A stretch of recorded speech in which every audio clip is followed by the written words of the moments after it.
Update tayo dito mga bro sa ginagawa natin na YTX mga bro. Kung nakita nyo, bali po buo na natin ano. Ang ibig sabihin yan ay running na po yan. Goods na yan. Bali naglinis tayo ng carburetor. Siyempre wirings mga bro.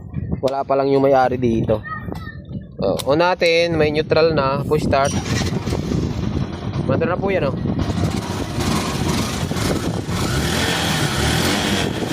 Okay, patayin na ulit natin. On, start. Yan, mandar na po yan. Busina. Yan, may busina naman. Passing, complete. Pero hindi naman pinapaano yan mga bro. Ginawa ko na lang din. Pinakits ko na yung mga wirings no. Bali, ang gusto lang mayari dito, paanda rin lang para magamit. So, mandar naman siya. So, tama naman yung sinabi na dating umaandar to yung unit. Alright, so shout out sa mga YTX users dyan. So, meron tayong susunod na Rosie Macho 125. So hanggang dito lang yung video natin. So maraming salamat kay bro sa tiwala dahil dito pa sa atin dinala. Marami naman siya dyan sa may labasan. Hinatak to kanina dito mga bro. So hanggang dito lang.